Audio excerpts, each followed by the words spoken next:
Welcome, ladies and gentlemen. We are live here on Trackside Racing Network. Welcome, everybody, to the ISNF Throwback Cup Series event here live from the famous International Daytona Speedway. I got a very special guest with me in the booth. He's actually been a part of, well, not only my broadcast team for a very long time. We like to joke around and say he's part co-owner sometimes just to make Derek mad. But anyway, Joe Burchett, who is a very talented race car driver in the Cup Series, the Xfinity, the trucks, the modifieds, the GTEs, the road, everything literally you put him in. Joe, welcome to the booth, man. I'm glad to have you back up in here. Yeah, thanks for having me. Daytona. Before we get started on that, I do want to shout out Rivers Furniture and Decor. That is the primary sponsor for this series. Check them out on Facebook. They got a pretty cool Facebook, CP Rivers Furniture and Decor. And also Joka Graphics, I believe is the name of it, is the race sponsor for tonight's race. I was actually looking at his paints. You can check him on Facebook. He does iRacing paints. Does a great job on doing some paints. And it looks like they're really reasonably priced as well. So make sure you check them out over on Facebook as well. We appreciate the sponsorship. Now, moving on to Daytona, Joe. Pretty much that's where every motorsports thing is kind of focused in real life right now and has been for the last couple of weeks. But we are here on the Oval. You've actually raced here. You've won the Daytona 500 on the iRacing service. What really does it take to get it done? Just a lot of patience. It's a big key. These are long races. Like to race tonight, so 100 laps. Yep. So it's it's going to be basically I think a 50-mile race at somewhat. 250-mile race, but yes, you got it. Sorry, yeah. Not a short track, Joseph. Yeah, I'm used to running short tracks. You are so used sorry. to running short tracks.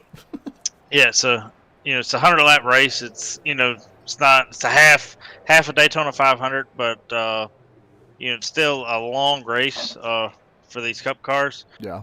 So patience is going to be a big key tonight. I think you'll see a lot of these drivers hopefully show patience and kind of just get going and get riding, and then you'll kind of see what they have later in the race. Yeah, this is a busy weekend for this group, the Throwback Cup Series, because they not only race today, because this is more of a makeup race. We normally don't cover this here. It's more of a helping Robbie, which you're good friends with over at Beehive Media.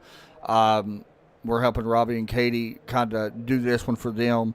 But they'll be back tomorrow covering the truck and the Cup race. I believe they're actually, I don't know exactly where they are tomorrow. I forgot. But anyway, coming in, points are still a factor.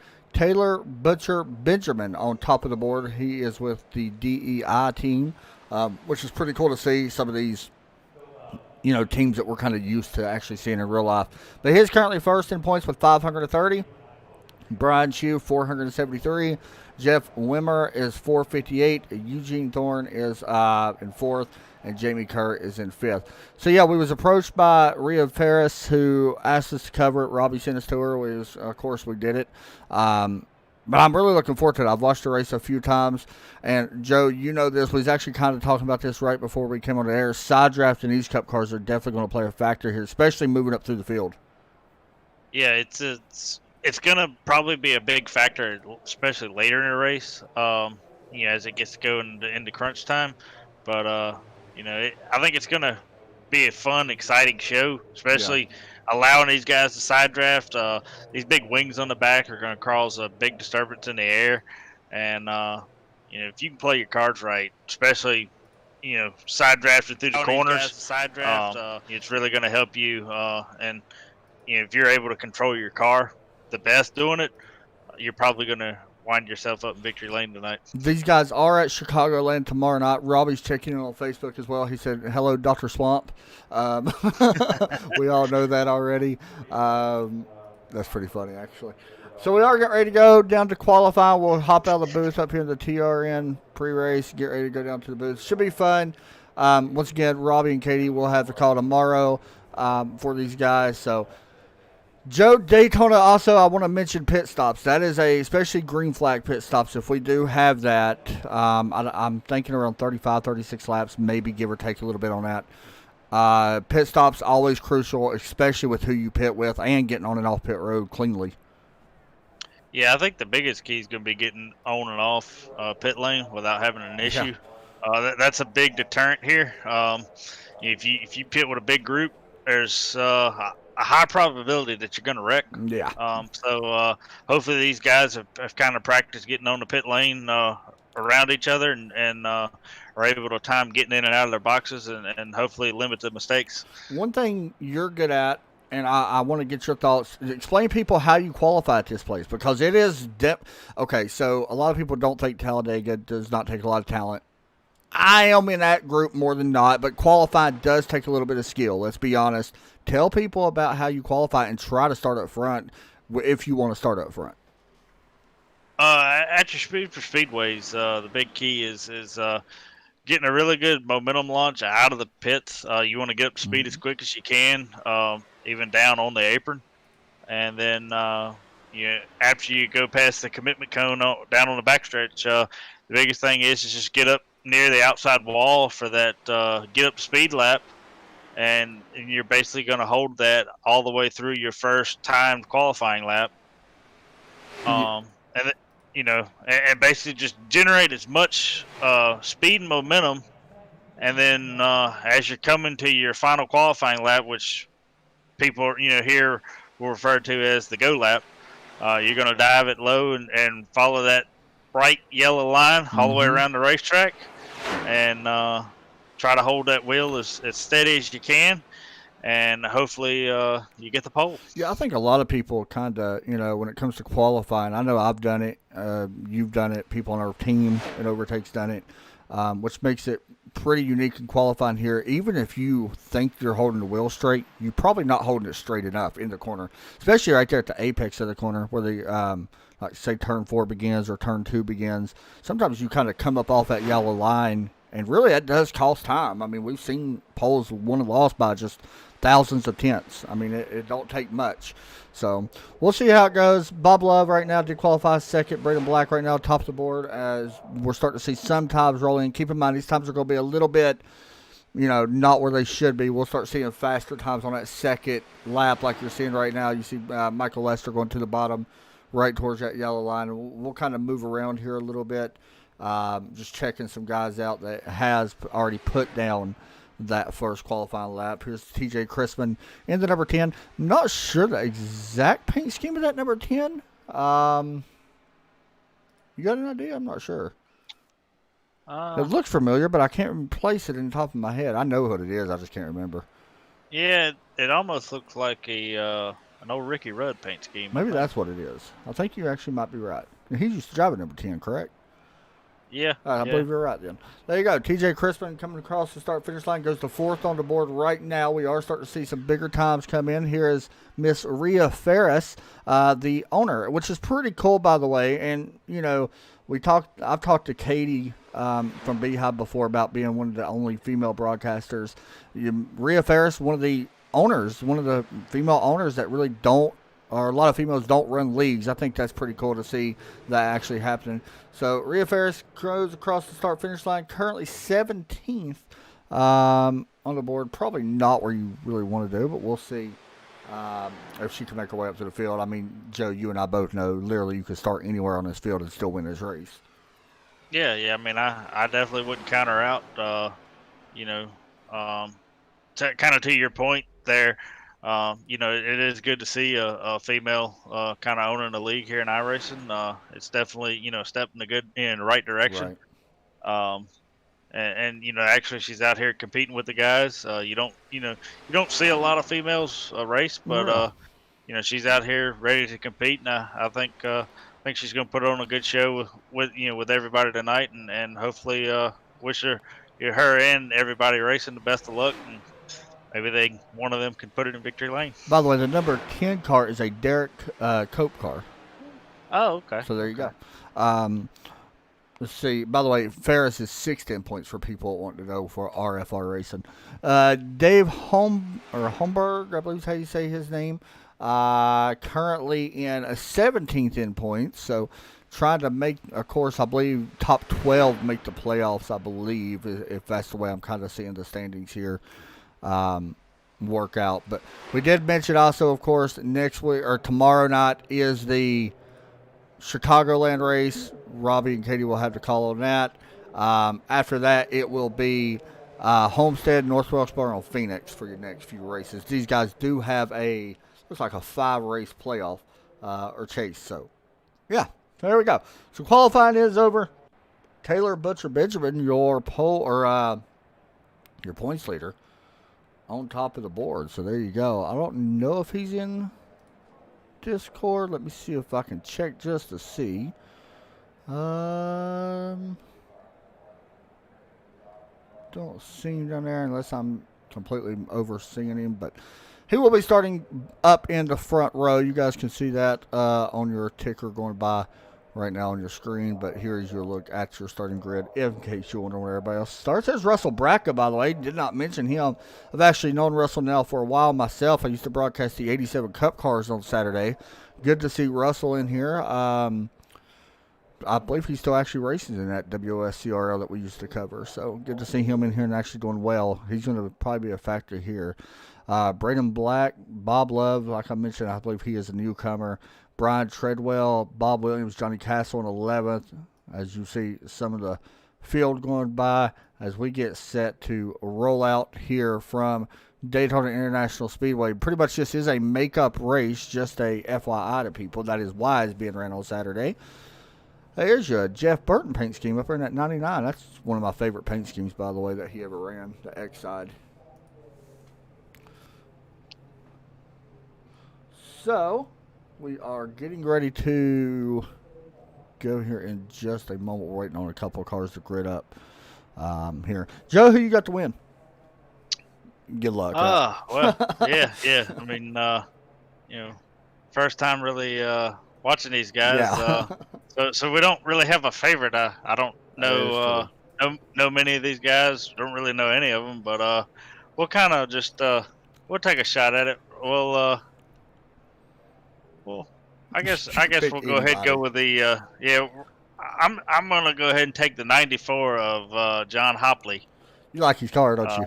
Yeah, I kind of like the old Bill Elliott throwback. Yeah. There it's kind of reminds me of another friend of mine, the old Beehive leader himself, Robbie Buckner. That's his true. scheme when we used to run. So I'm gonna kind of throw it to him as well.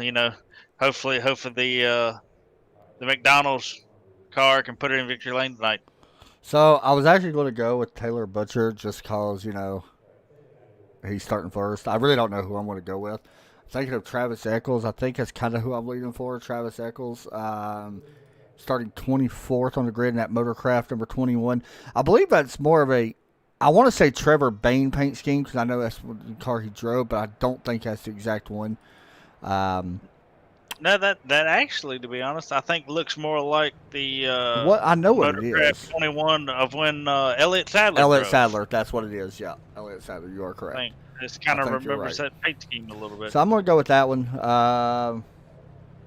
No reason. I just like the paint scheme. I mean, So we got both. I think we both have Fords actually winning the race. That's pretty interesting. Yeah. But anyway, grid getting ready to roll off. Joe, do you prefer to start up front or do you prefer to start in the back? A lot of it just depends on what the people you race around. If everybody kind of has a level head and very, calm and just wants to ride and get laps in, I don't mind starting up front because I know everybody's going to kind of chill out. But if it seems a little chaotic, I'd rather start in the rear and just kind of give them guys their space, let them, go out and do what they want to do. And if they want to tear their equipment up early, let them.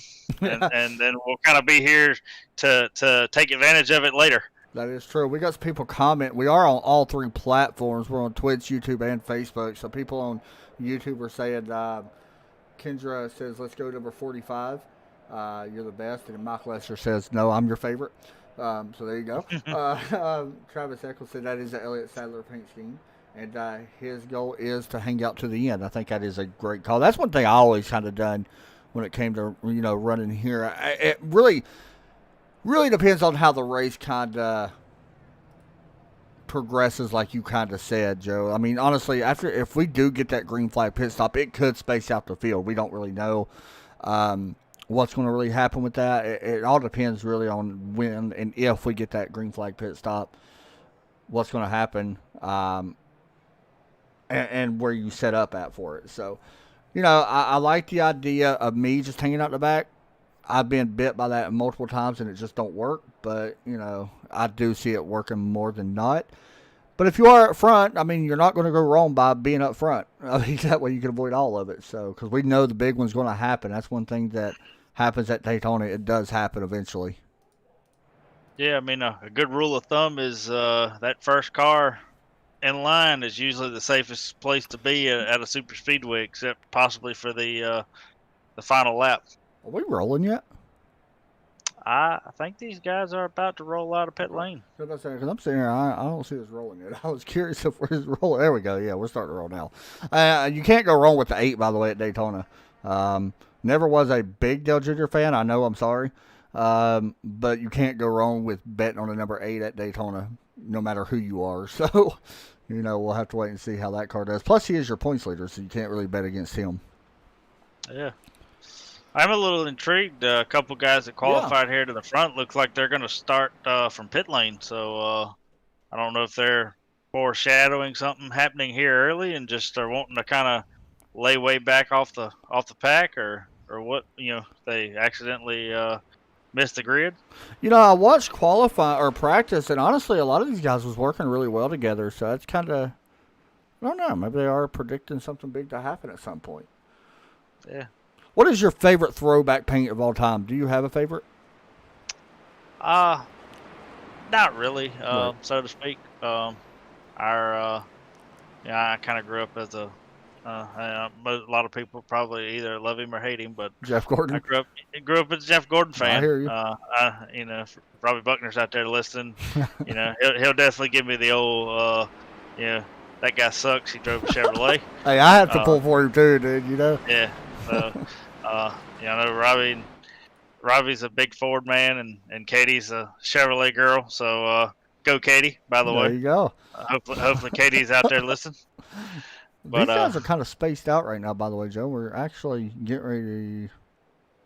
It looks like they're going to add one parade lap to the procession here. So, so this is the official green, I would say, right? Is this kind of a lap?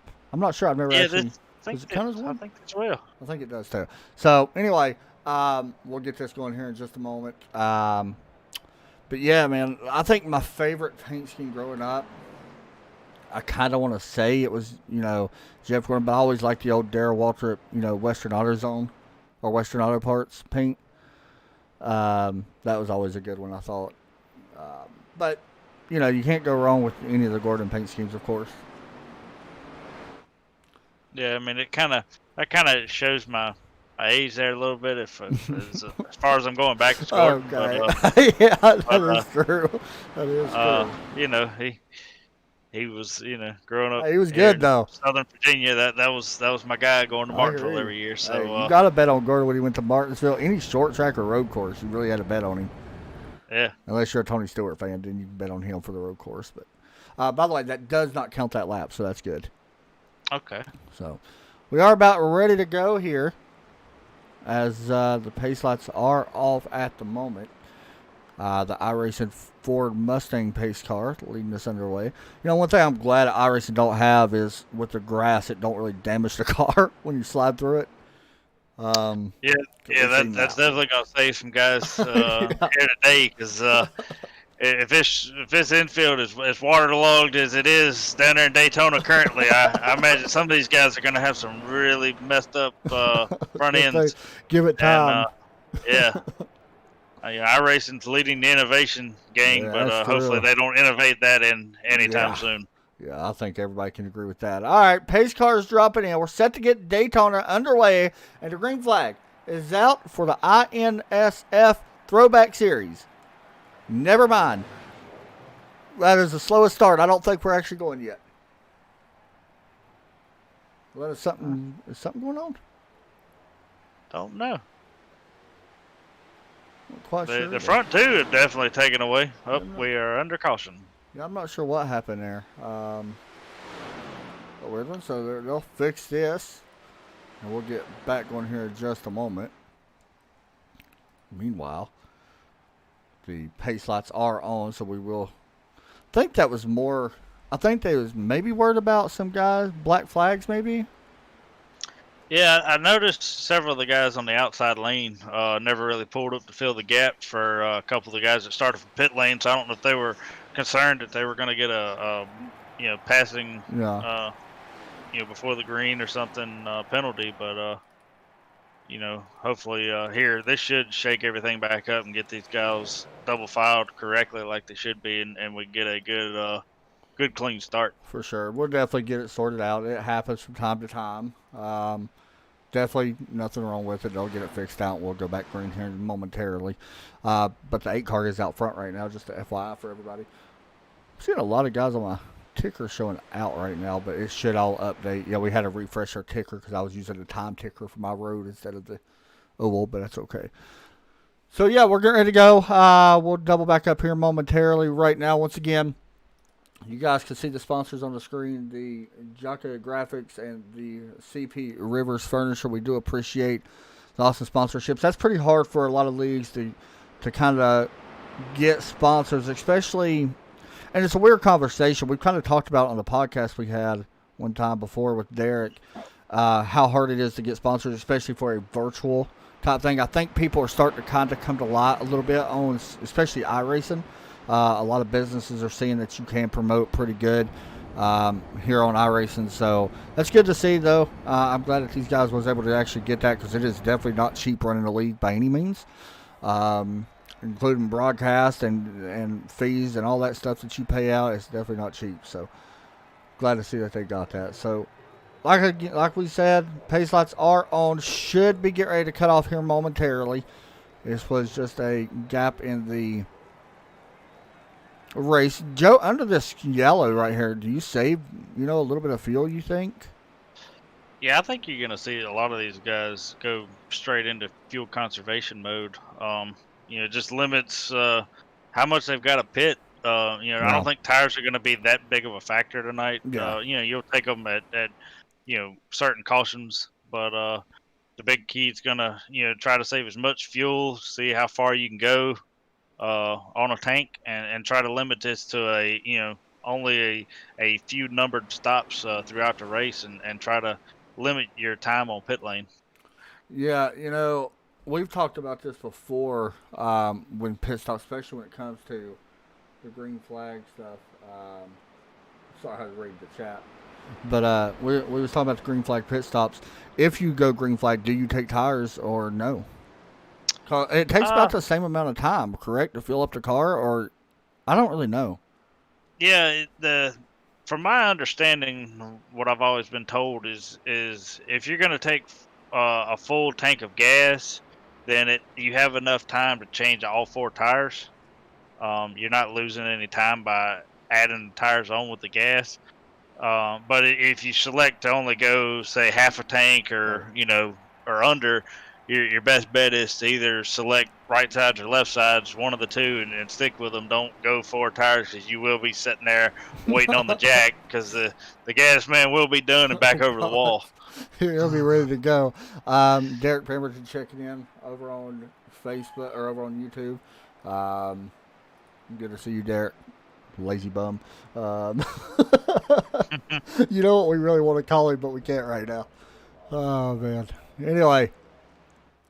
26 drivers, by the way, started this race. We do got actually one of them is out. So 25 drivers are still in here. It looks like there was a small issue with the server. A couple people went a lap down and stuff, so they had to give some wave around stuff to make sure everything's set up and good to go. By the way, the pace lights are off, and Joe, I believe this might actually be a single file restart since we did not make it a lap, if I'm not mistaken. Yeah. I don't know if they utilize double file normally or if they go to single file all the time. It's definitely going to be interesting. It does bring back the old style, the old style NASCAR with the long single file line here on the restart. And I think you're going to see. I You think know, that's something me and you kind of talked about, like when we was talking about just minding, take your time, work through the field. A lot of people don't like single file runs, but sometimes that's what you got to do to make sure you stay safe and out of trouble. yeah, So, it's part of it. yeah, I mean, I think this could be actually a benefit for everybody right now is Yeah. actually starting single file. Yeah. I think this may just let everything kind of fall into motion, into sync, and they just be able to kind of click off laps at this point. Yeah, But exactly.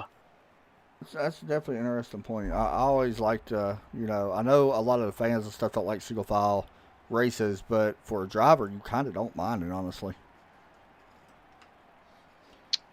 So I think we're ready to go. yeah, it looks like the pace car's pulled off. Pace car is in. The green flag is set to come out this time, and the green flag is out. We're underway here from Daytona officially as the number 8, Taylor Butcher Benjamin, out front leading the way as cars start to work their way up to speed. And right now, Joe, you see the bottom 3 cars checking out, the 8, the 82, and the 9. Yeah, if this little group behind them can actually kind of get, settled up and kind of grouped up and kind of, filed out into either 2 lanes or single back into 1, they'll be able to run these 3 cars down fairly easily. But with all the moving around that they're doing right now, it's allowing these 3 to kind of check out and actually be able to keep that gap. So if these 3 can still work together here a little bit, they should be able to kind of pull away from these guys. As soon as we say that, kind of make it a. As soon as you say that, they start kind of getting a little situated more on the bottom. But yeah, you kind of hit it right there, right? If you're the 8, 82, and the 9, you're not making a move right now to pull out a line. Like, there's no point whatsoever. So. Yeah, I mean, it's you're kind of helping each other right now. The more you can kind of break away from this pack, it kind of makes it just a 3-car race at this point. And it may hurt you a little bit in the long run with fuel and being able to save, but depending on how the cautions fall, this could help you at the same time. That is for As sure. it looked like the whole entire pack's kind of caught back up to them, and they've kind of single filed out. Yeah, riding on board right now with Dave Holmberg in the 39 U.S. Army car. That is actually a Ryan Newman paint, if I'm not mistaken. It's either Ryan Newman or Mark Martin. I know he drove one like that too, but I believe it's a Ryan Newman since it's the 39. But he currently runs P4 right now. Pretty much single file. There is a few cars a little bit further back right now, kind of working the outside, including that Meat Donald's car, who we think that 94, John Hopley, is on that outside, working right in front or right behind right in front of the 28 of Jamie Kerr in the 11th spot right now. Now, Joe, you and I both have said this before. We know the high side is honestly, let's be honest, a lot of people run the low side, understandably reason why they do it, but the high side honestly is the best line to run here.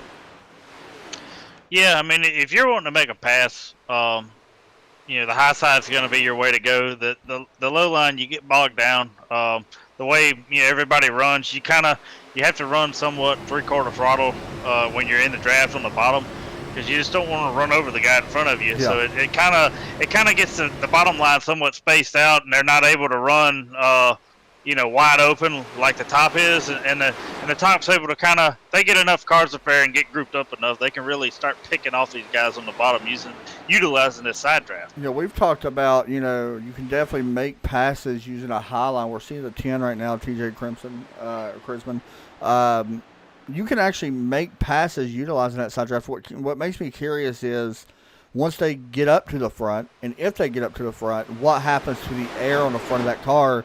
Is it like a big wall of air that will basically stop that run once they get up to clean air? That's one thing I'm going to be kind of focused on. But he actually pulls down and now gets into the bottom line, which is actually a smart idea, I think, right there where he did it at. So, actually, we got some cars kind of spaced out here a little bit, even further back. We got actually 2 groups. A couple of these guys, Travis Eccles, you got some cars back here just running. I think they're kind of just riding and minding their business right now. I do want to mention, by the way, Joe, we actually did have some cars. Oh, the 28's in a wall hard wreck. Big wreck here. He goes through the grass. This may not bring out a yellow as Michael Lester is involved. Jamie Kerr, it looks like, honestly, something had to happen here because that was a weird place to lose this. And we do have a caution. Caution is For out. the incident. And here's the wreck. He actually hits the wall on the straightaway. And then looks like he gets it under control. Was somebody else involved in this as well? No? But there you go. So that brings out caution, officially caution number 1 here in the INSF series. And we will do it again here in just a moment. So, Joe, that was a quick little run. Honestly, I know it's really early to think about it, but do you go ahead and come down the pit road? I mean, it ain't going to hurt you, I don't think, if you do. Yeah, I mean, I think, if you're the guys up front, you kind of debate on what you think fuel strategy is going to be, and if it gets you too far off of your normal pit cycle. Debating on, I don't think tires are really a factor at this point. But you'll kind of see, you should see here, and I think you'll definitely see probably the guys in the back come on in and at least put gas in. But I don't know if these guys utilize the tire limits Yeah, I'm not sure either. provides. So if they have unlimited tires, I wouldn't see why it wouldn't hurt to come in and put a fresh set Might on. as well. Give you I mean, it's not going to hurt you by any means. That's what I'm saying. Yeah. Too. Like, I don't think you're going to come in every caution later in the race by any means. But right now, you're still 90 laps away. It's definitely not going to hurt you to definitely fill it up by all means. And if you're going to fill it up, you might as well throw tires on it while you're sitting there waiting under caution. So, yeah, go ahead and do it. We talked earlier that these guys actually go to Chicagoland tomorrow. Joe, thoughts on that when you take the Cup cars there? It's gonna be probably gonna be exciting because these things are really wound up now with these new engine packages. But are you a fan of the engine package? And you can be honest about it. To be honest, I kind of do like them here at some of these tracks, especially the 1.5 miles with the little bit less horsepower. It kind of keeps these cars bunched up a little bit, and it makes the racing at least exciting. It does. Especially for everybody watching. I know the drivers probably don't like it as much because they keeping themselves on top of each other in the entire run. But I think Chicagoland, these Cup cars will produce some really good racing. I think it's going to be, pretty fast with these cars. I think you're going to see really high speeds, really quick lap times. Possibly just a one-groove track, though, for the most part, running, on the bottom, depending on kind of how the weather shakes out. Yeah, I think the package, to me, like, as a broadcaster, you love it. And as a fan, I think that you really like it. A lot of people don't really understand it. But, like, in real life, the package now, to me as a fan, is better than what it was. And it needs to be tweaked a little bit, I think. But as far as iRacing goes, I love the package on iRacing. Like, maybe not so much as a driver, but like you said, as a fan or a broadcaster watching, you want to see close racing. Now, the tires do wear off, and you do get stretched out over time, which I like. I mean, because you kind of see who the best is at managing tires. And I think with this package, I think tire management is a big factor with this package. Especially at the other tracks. Yeah, I mean, because with this new tire model, too, on the iRacing service, it definitely shows who's the best at wanting to kind of save early and then push late. Because, you definitely notice it. The guys that really do save their stuff early, have a lot in the tank towards the end of a run, and you really see the speed difference if they don't abuse their stuff. Especially if you're sitting there, and you're pretty good at doing that. Like, you do a good job at saving tires. That's one thing, you've always been pretty good at. But if you're like Derek Pemberton, who's watching, who will tell you he's not the greatest at saving tires, it ain't so fun when you're really fast and then 20 laps in, somebody goes by you, like, literally like they're on fresh tires, and you're not. I mean, that's what it looks like with this tire model. So, yeah, I mean, to be honest, a lot of people hate the tire model on iRacing. I don't mind it. Like, it's just part of racing to me. Of course, everything can be tweaked better, but like I said, I'm not against it. And I know Derek's out there watching right now. He's probably cussing me. So we are ready to go back green, by the way, and we are going to double file restart. So that was what we kind of talked about earlier. Right now, by the way, Travis Eccles is going to be your leader. He will start on the outside, it looks like. He did not pit during that caution. Everybody else did. So the 21 going to be starting up front on the outside lane, right in front of the 11, which I believe is the Alan Kowicki car. In that 11 car. The Hooters car, that is. And I believe that's a Brian Vickers car, the 82 Red Bull. Was it 82 that Vickers drove? Or was it 83? I do not know. I can't remember if it was 82 or 83. I know it's something like that. I know he drove for Hendrick for a little while too. But all right, here we go. Pace car ready to duck into the left down pit road as we get set to go back green flag here on lap 15. And the green flag is out in the air. One thing I've noticed here on these last 2 restarts, at least, that Taylor and Brayton have both been able to get a good launch through the gearbox and kind of be able to somewhat space themselves out, at least on the initial green, from the rest of the field to kind of get themselves down and ready to go. I don't know if these guys are going to possibly work together all night like this and kind of stay with each other, because it seems like the 82 is glued to that 8's bumper right now. Interesting is Braden's actually got some more teammates, the 26, the 66, and the 70.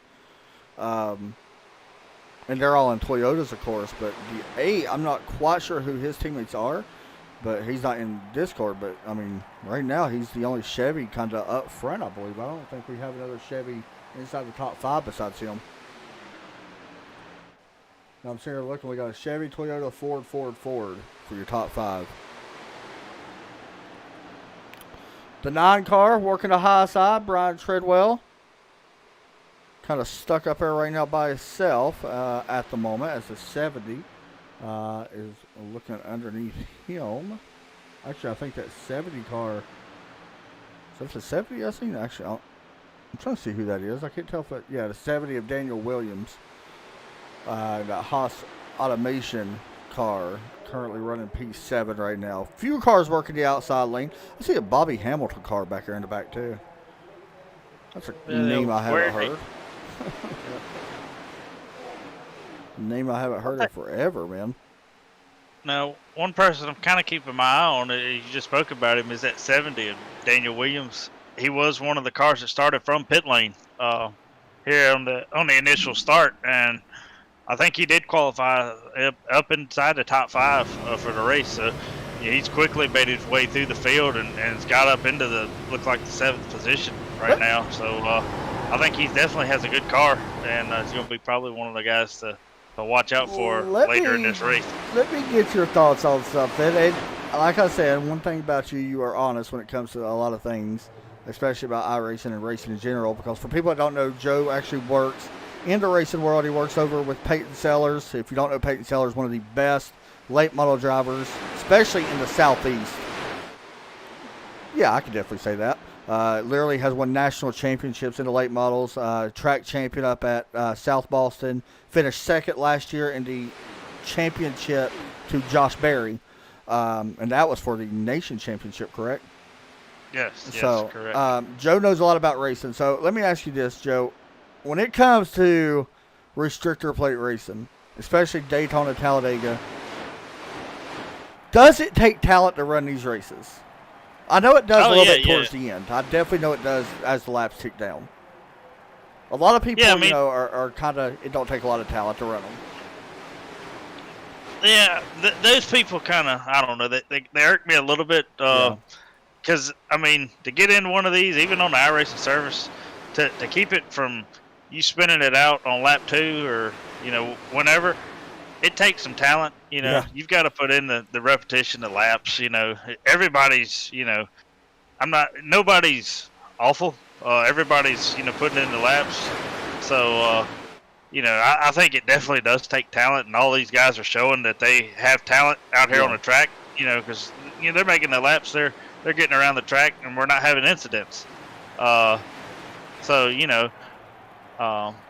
some of these guys, like I said, are probably playing a somewhat of a cat and mouse game right now. They're laying back, not really showing their hand, kind of just letting the race play out like they want to, and then you'll, like I said, probably later is when you'll really see some of these guys show how well of a car they have, and kind of what moves they have for restrictor plate racing. I used to broadcast the iRacing East series. And they run a super speedway series, and I was the type of person that did not think it took a lot of talent to run these. Like, I'll be the first to say it. After covering them for as long as I did, you do see the same names when it comes to restrictor plate races. You start seeing some people that are consistent with it, that know how to race it. I mean, that's just part of it. I mean, there is some guys that know how to restrictor plate race the right way, when to make moves, when not to make moves. Now, granted, it is, especially in real life, it's not the most exciting race ever. In iRacing it's a little bit different because it's not, you're not tearing up $500,000 race cars, so you can be a little bit more aggressive in these cars than in real life. But there's definitely skill that it takes to run these. Oh, the 99 getting a big bump from the 17. He tries to keep it on the track. That was David Lamotte, and it looks like he does keep it there on the track and will be good. Don't know if he got damaged. Took a pretty big shot from that 17. And Joe, we talked about that before. A lot of things that happen here is more of an accordion effect when it comes to especially these types of races. Yeah, like one thing here I'm noticing is that a lot of these guys they're skating down the backstretch.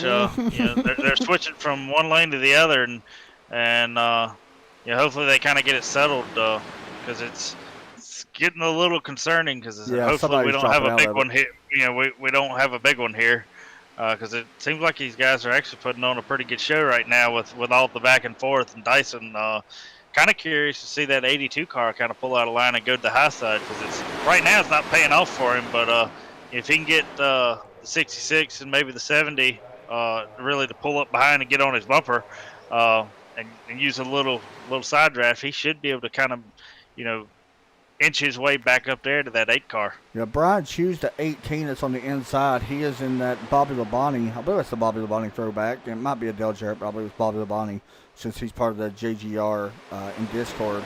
But he is in the 18 right now on the low side. But, Joe, there you see that little bit of side draft with some help behind him from the 66. That is a Darrell Waltrip throwback.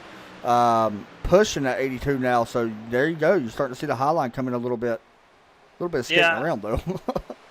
Yeah. I think this is definitely a good portion of the race. It's, you're coming out of a pit stop to kind of, if you want to try a few things early to kind of see how long it takes you to kind of form the outside, get a run, come to the front. This is definitely the time to do it. So you kind of have an idea of how long it's going to take you. If you get, somewhat, if there's an issue and you're put back into the pack a little bit later into the race, you kind of know how long you're going to need to try to get your way to the front and kind of plan a strategy on that. We got some cars dropping back, all part of strategy, I'm guessing. And they do get a little separated back there. But, yeah, man, we've talked about this as a team before. You've done runs like in the middle of the Daytona 500. You just wanted to see how long it would take you to work up to the front. And then once you got up there, you would drop all the way to the back again. You just wanted to get an idea to see, how long it would take. There's a little bit of blinking going on the 18. Hopefully that kind of settles down a little bit. That's the beauty about internet racing. So 4 cars working a high line, and the 66 of Bob Williams having a little bit of trouble here holding. I don't want to say holding the line because it kind of sounds mean, but it's kind of, he is moving around a little bit here more than probably what some guys want him to.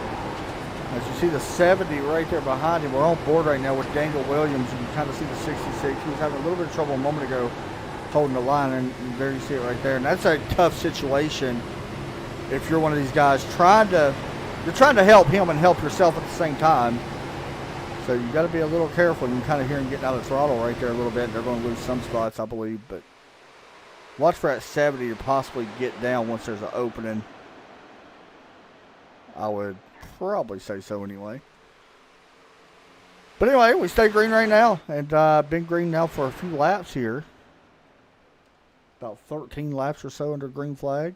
Once again, you do not have to hit pit road. We don't think until around about 35 laps or so in a run. I may be a little bit off on that as well, so don't hold me to that. But we'll kind of keep it up to date with it. Does it look to me, or does it look like the car cannot suck up very good? Joe, thoughts on that? I think these guys are able to suck up to each other. Right now, I think some of these guys possibly, as Derek's point there in chat, I think some of these guys possibly with damage is making it a little bit difficult to suck up right now. But I think the guys up here that have been up here in this front pack most of the evening already are able to kind of suck up, when they need to. When two cars, it seems like here on the service are kind of hooked together, that third car behind it, unless he has somebody pushing him, it seems to be a little bit harder to kind of suck up and get you a run. But I think they've kind of helped that here in these last few updates, especially with these bigger spoilers. It's kind of allowing them to kind of pull back. We've got a big one, looks like down the backstretch. Oh, yeah, I believe you're right. Trying to see who that is. Russell Braca, maybe? Here's what happened. Let's see. Right there, the 66 of the 11. Oh, yeah, the 11. Hard contact into the outside wall. That's unfortunate. He also got some other cars involved. Trying to miss that. Man, that's unfortunately, that's one of them situations, man. You really, we talked about the 66 was really skating around a lot, and really, I don't know who I really want to put that on. The 9 got a little bit as well, so I'm not going to say anything about who I think's at fault on that one, but. Yeah, just, I don't know. I think it looked just more like a racing deal. Yeah, I think these guys, were kind of switching lanes at this point, trying to figure out where they wanted to go, getting into the corner, and both of them just come together there, and unfortunately Russell there took the brunt of the contact and hit the wall, and hopefully he's not out of the race. It looks like these guys have one, at least a fast repair. I think they get one. Yeah, I think they do. I think it looks like his car is fully repaired here on pit lane. The beauty of fast repairs. Like to your point, that's the beauty of the internet racing, allowing them to fix the car in about 5 seconds. Fix a $500,000 car. Yeah, so I imagine these guys racing on Sundays are wishing they had that option, but that's the luxury of having the online sim racing. We had that. We kind of have it. We had that. Natalie Decker can then wreck 2 race cars in one race. That's mean. That's mean. I should have said that. I think she wrecked again today, by the way. I don't know. I haven't seen much of the. I think she wrecked within the first 4 laps. I don't think it was her fault, though. Granted. But who knows? All right, race off pit road. The 99. No, actually, you know what? The 26 stays out, I think. I think he'll come back in, but it looks like the 99 does win the race off pit road. Devin, I keep saying Devin Lamont or Lamotte. Yeah, one interesting tidbit to look at on this restart is the 8 of Taylor's been out front all night so far, and he's going to have to kind of line up somewhat here, inside probably the middle of the top 5, possibly top 10, depending on how who all stayed out and if we got very many lappers. But we kind of see, if he elects to kind of ride in the pack and save some gas, or if he tries to make his way back to the front and try to lead this thing. Derek wanted to know what the wind was. I didn't think about that. Maybe that's why we're seeing some cars skate around. Yeah, from what I'm reading here, it looks like it's a 5-mile-an-hour wind out of the north. Yeah, that's not too bad. So it shouldn't be too much there to kind of be having these cars skate around. But these cars are very sensitive to wind and weather. So real quick, because these guys run the trucks as well. Which car in your mind is the best draft stock car? Is it the truck, Xfinity, or is it the Cup? Probably right now I'd probably say the trucks. I like the trucks too. with just the way their makeup of is being that kind of raised up a little bit higher center of gravity. And their roofs being a little bit higher than the Cup cars. That's kind of a windbreak, so to speak, already that they have, and it allows the guy behind to really have a big gap in the air to really suck up and draft well. So I think the trucks probably are your best drafting vehicles on the NASCAR side of stuff right now. Yeah, I agree. So the 99 is going to be out front after staying out. This is going to make things interesting because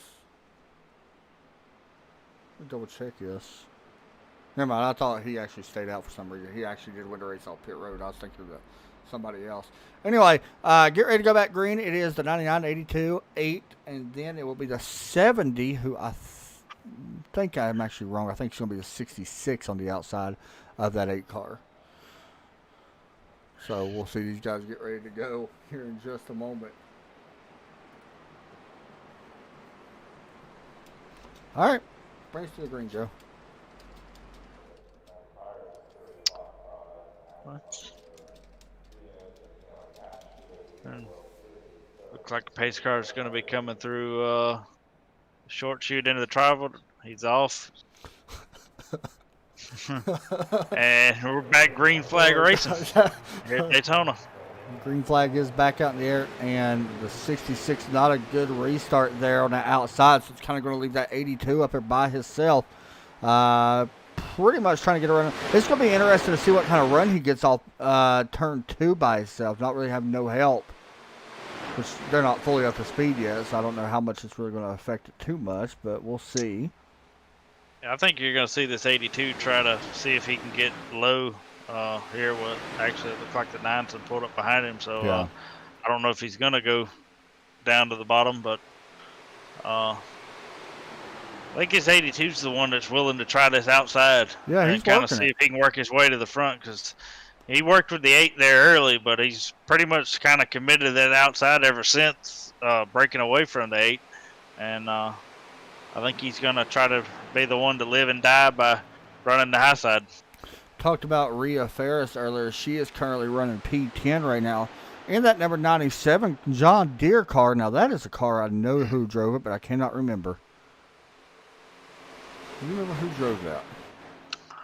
Right offhand, I do not. I don't know. I'm not really familiar with the John Deere car. I can't remember who it is either. I think it was Chad Little. That's what it was.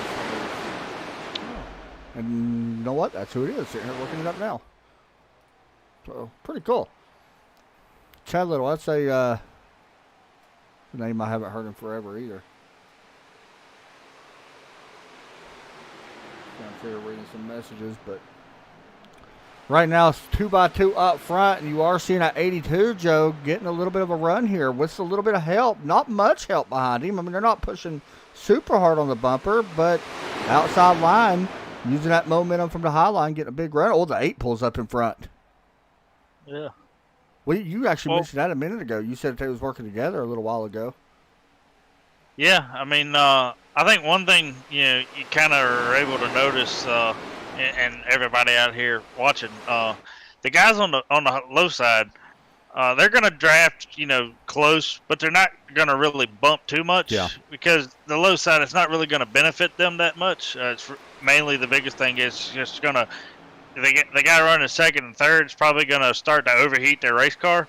So these guys on the high side, if they stay nose to tail pretty close and offset themselves a little bit bumper-wise, to get a little bit of air to that second in line car. Oh gosh! They got that worked out somehow. Somebody was leaving pit road. I seen some sparks. I don't think there's any damage, but. Whew, that got hairy there for a moment. Joe, I want to mention real fast, so you can correct me if I'm wrong, because you know more about this than me when it comes to stuff like this. A lot of the reason why people choose the outside line or want to run to the outside is because the momentum. You don't have such a tighter apex, if that makes sense, so you don't scrub as much speed off, and it allows you to get the run on the exits to try to basically slingshot to the outside and get around them. Not really slingshot, but use the speed. Is that correct? Yeah, yeah, that is correct, and also kind of add to it. A lot of guys do like to run the outside Yeah. as a kind of it's more of a safe haven for some of them. If something happens, they got somewhere to go. You know, That's true. they can kind of go up closer to the wall, you know, and try to miss a wreck, or you know, if they need to, it gives them a way to get checked out of the pack because it's very rare if you see it at a lot of these super speedway Cars come races, up. even on the iRacing service, that you're going to run 3 wide Yeah. unless it gets down to crunch time. So it kind of gives them a lane to say, hey, it's getting a little hairy for me. I'm just going to check out of this and go to the back. Yeah, you know, one of the reasons why I like running the high side is, especially with the banking. I mean, yeah, you got cars that shoot up the track sometimes, and that's just part of racing. And a lot of guys like the low side because you can go to the grass and stuff. But I like it because the banking, most cars are not going to be sitting up high. You know, they're going to slide down the track most of the time. With this banking especially. Maybe not the back stretch or front stretch. I think I'd really prefer kind of to be on the low side. But in the corners, you know, the high side, you know, I like being up there just for that reason only. So we are coming to lap 37 already. I'm going to be honest, though. It may not look like it on the screen, but we are running 199 miles per hour. We're riding on board right now. And you guys can get an idea of the speed that Devin is putting down. 194 right now, up to 199 or so going into turn 3 to watch him on board. This is our visor cam, by the way, somewhat. 196 right there, 197, 198 going into turn 3. It may not look too fast. And honestly, when you're in the car, it really don't feel like you're going that fast as well. This track is so big, it really does not feel like you're going that fast, but pretty crazy.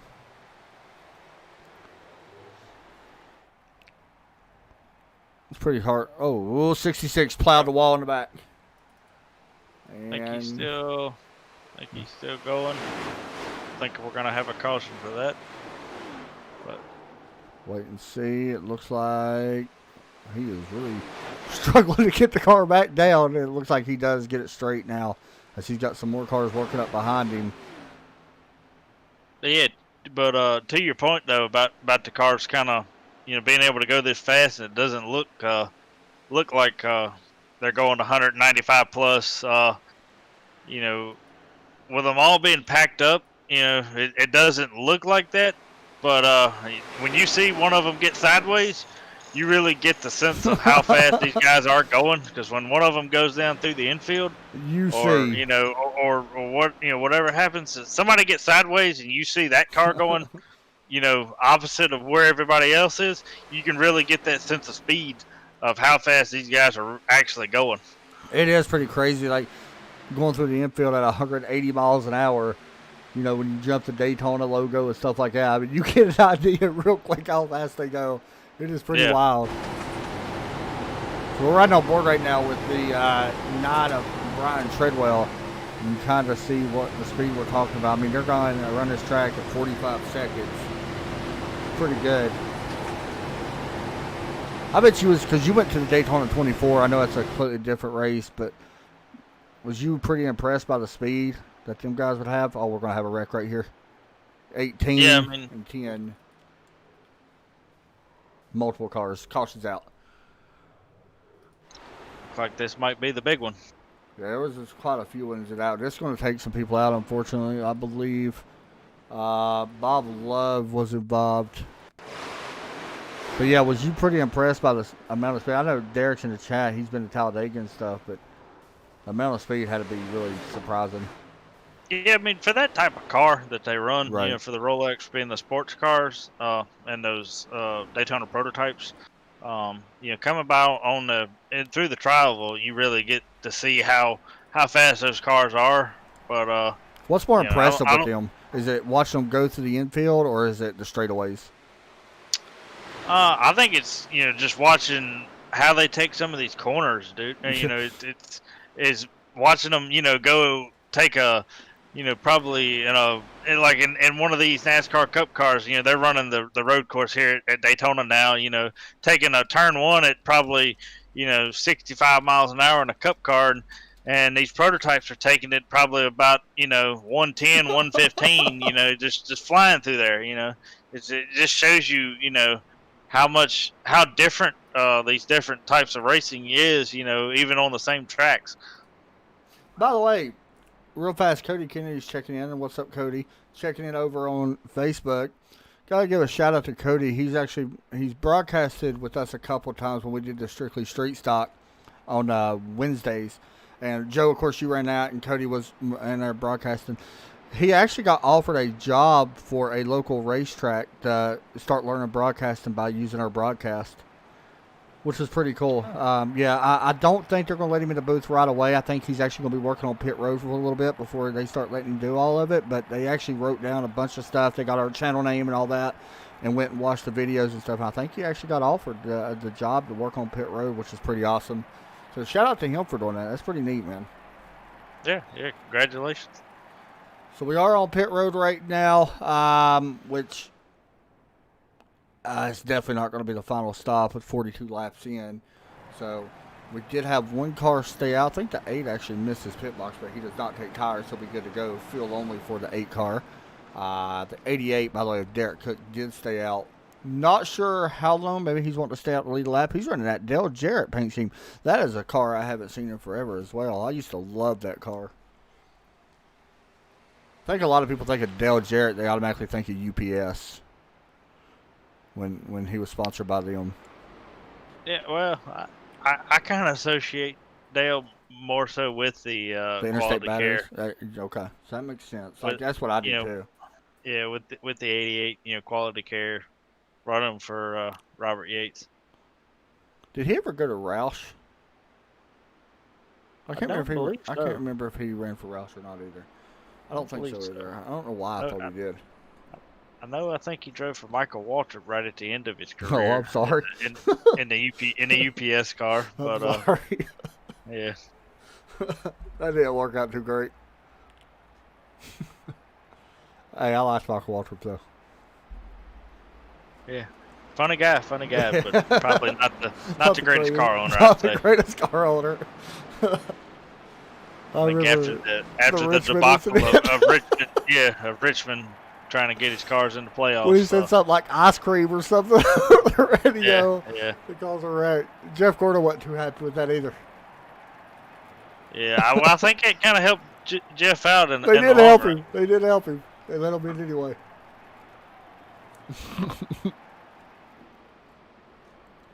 Right now, though, the 8. Taylor Butcher still in the way. Remember, I mentioned he is your current points leader in this series after 3 races. This is the 4th race. Leading by quite a bit right now. He's got 530 points with Brian Chew, who is was up there, and I think he is still out on track. He is a little bit further back. He was actually involved a little bit in that wreck, I believe, in that 18 car. He is currently 2nd in the point standings with 473. So still a long way to go, though, in this race. We're not quite to halfway yet. We'll be closing in right here shortly as we get ready to come back to the green flag. I am so glad that iRacing added the day-night transition. That is pretty cool. Took them a long time to add that, but now we are fully under the lights here at Daytona. Yeah, it's a cool aspect to see, especially for broadcasting and everybody that tunes in to watch them. It kind of gives it a different aspect. Joe Tabor checking in on Facebook. Said, sorry I had to miss tonight's race. Hey, a lot of people, forgot that. Oh, it's 50% fuel, by the way, Joe, in this race. Oh, okay. So that does change up the pit strategy a little bit. I'd say quite a bit, actually. I think a lot of people kind of forgot that this race was going to be today because this is a makeup race for tomorrow when they run tomorrow at Chicagoland. Alrighty, though. We are set to go back green flag here right about now as the pace car pulls off. Green flag back out in the air. We're green flag here once again from Daytona. Always laugh at the flag man waving. As guys, it is something we like to do here on TRN called Turn It Up. You guys enjoy. Crank up your speakers. It gets a little loud.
All right, we hope you enjoyed that. Currently watching this number 97 right now.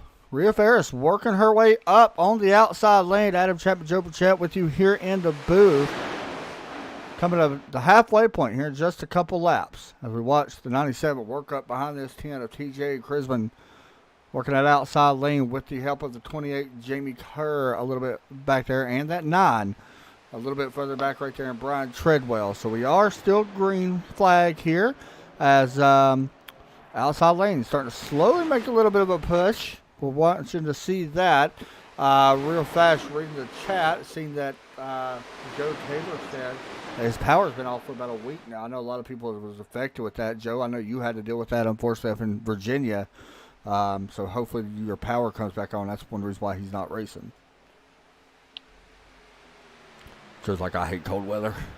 Yeah. I'm not a fan of being, 40 degrees in your house. So Ain't no fun. All the guys, everybody down there in Texas, man, I know how you feel. That's horrible. I don't think anybody in Texas was ready for that. I mean, that's rough. Yeah, of all places. Yeah. And he's supposed to go out there. That's for sure. Right now, though, good racing happening up front. 97, like we mentioned, slowly starting to make a move here. One thing I noticed when I was riding on board with her, because I actually hopped on board, I forgot they actually added the female character to iRacing, where you can actually adjust them, which is pretty cool. You can see her in car right there. Pretty neat that they did that. Yeah, I completely forgot they added it, to be honest. I don't ever mess with my driver name, so.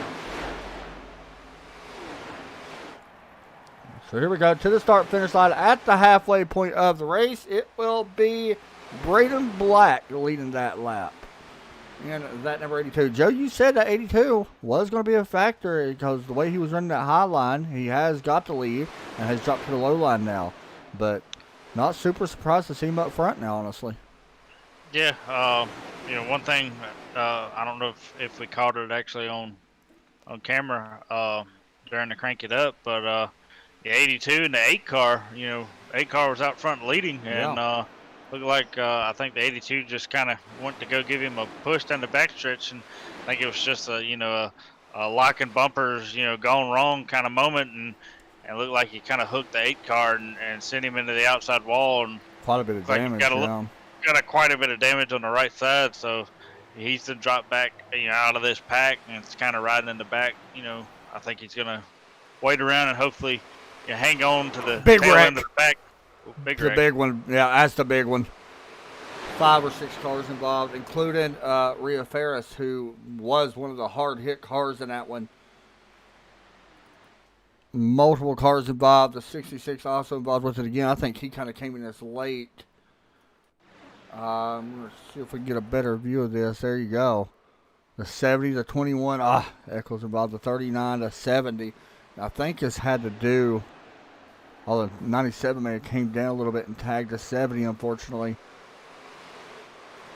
And there they go. So a pretty big wreck here. The 66 was really just trying to get by it. He was on the apron. Here's what happened to him. He really was trying to slow down. Thought he missed it right there, and then right there gets some of it. So unfortunately for Bob Williams in the 66, really just minding his business trying to make it through that. And that's the thing. We talked about it, Joe. Daytona cars slide down the racetrack once they usually wreck up in the corners, and that's exactly what happened there. Yeah, I mean, that's a big, a big issue, especially at the super speedways. When the big one happens, cars are, going to be all over the racetrack, and it's just a matter of where can you go to dodge all of the wreck carnage, usually coming down from from the top of the racetrack. So, I know a bunch of them didn't make it through there without getting a little bit of it, but I think you seen a few kind of skate their way through and pick a lane and kind of stay with it, and were able to come through there without any damage. Let me ask you a question. When it comes to avoiding wrecks, in your mind, is it easier to avoid a wreck at a place like this or at a place like Bristol or Martinsville? And you know both them tracks really good, I think, especially Martinsville. I don't. It's kind of it's a difficult question to Yeah, answer but because about the same, to be it, honest. cause it's it's two different completely types of racing. Right. Really short track with tight. Bristol and Martinsville are very tight tracks. Yeah. Narrow, so to speak. And Daytona to be a super speedway is pretty It's narrow. pretty narrow, So yeah. I would say they're somewhat similar, but different in the same And the style, aspect. of course, yeah. Um, I guess I would say possibly with it being these big super speedways, it's probably a little bit easier to miss a wreck here than Yeah. say at a short track like that because Especially if it's there's a lot of super. cars. Yeah, so you have Yeah, room to kind of slow down and gives you a little bit of extra room to have somewhere to go even down through the infield here. yeah. So You um, can't do it at Bristol or Martinsville. You're going to be hitting no, somebody on pit road. yeah, you're going to be in the inside wall if you're doing it at one of those tracks. And I guess one of the things that you could kind of take out of that is if you are involved in a wreck, especially more at Bristol or Martinsville, you can kind of keep running. Usually if you're involved in a wreck here, you're usually got quite a bit of damage, more than likely. I mean, granted, both of them tracks do have some hard hits at Bristol and Martinsville as well, so definitely understand what you're saying, though. It is two completely different styles, I guess, of wreck avoidance. Yeah. Weird question. I've never really asked it. I just thought of it.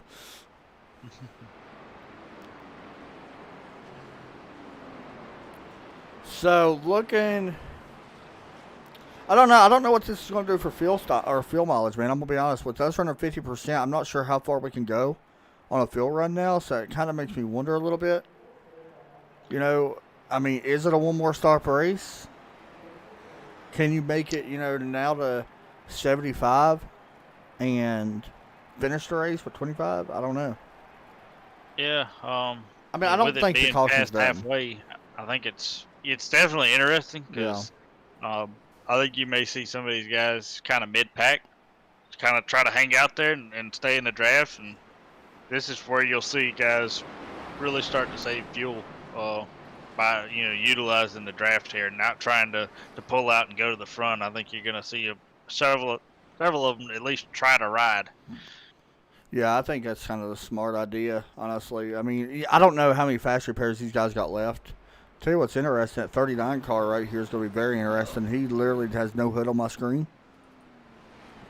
Yeah, it's And it's going to first, be so- an interesting restart here. Yeah, so I'm not sure what to really expect. I mean, the air, it's going to be like a big wall, I would guess. But, I mean, who knows? Lately at Daytona, it seems like you can run with damage, so who really knows? Yeah, it's definitely probably going to be a hindrance to the 82 of, Yeah, I definitely see of that. Braden, but hopefully he's able to work his way, around the 39 and see if he gets back to the point. Because looks like for the most part, him and the 8 car for the most of this race have been your two dominant cars all Yeah. night. So these are going to be probably the two guys you have to beat. And 82 still up front, so. Right now, I'd say he's definitely your car to beat. Something I want to mention real fast, the 8, I don't think used a fast repair as well. I think he actually just took his damage, which is smart, I think, if you don't have a lot.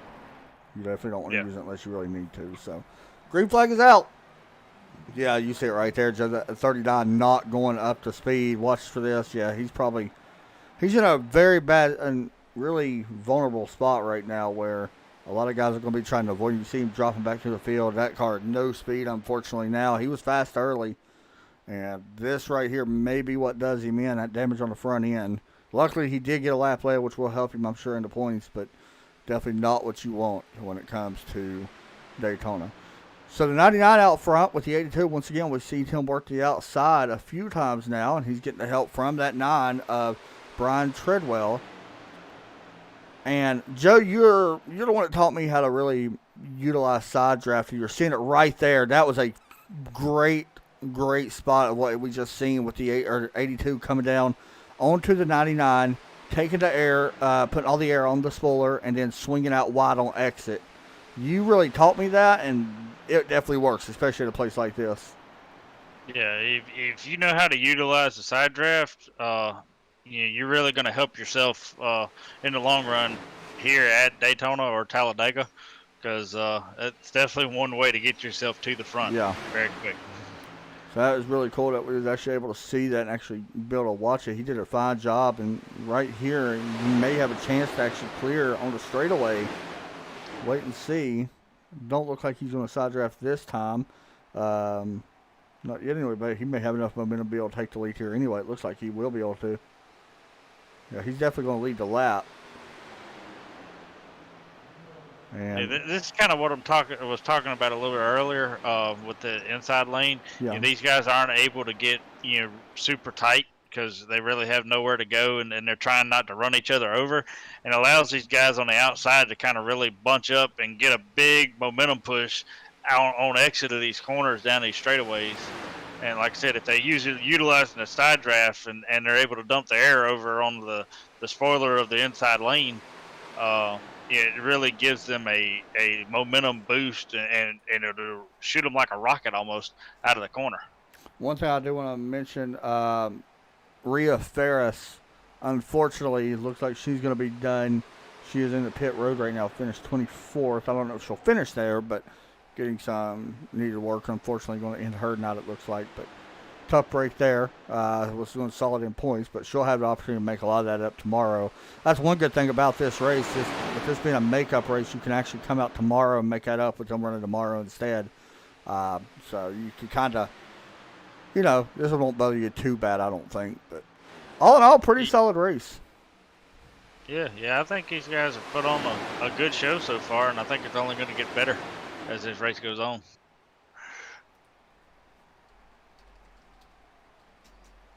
I mean, we're coming to lap 60 of 100 here, so we're definitely past the halfway, and you can see the action starting to really ramp up a lot as these guys are, starting to pack up here at the front, pretty heavily, and I think it's only going to get, even better as the race, gets into that later stage. Yeah, and I'm not 100% sold on who's going to win this race yet. Like, you talked about the dominant cars. We may be looking at our winner right here inside the top 10.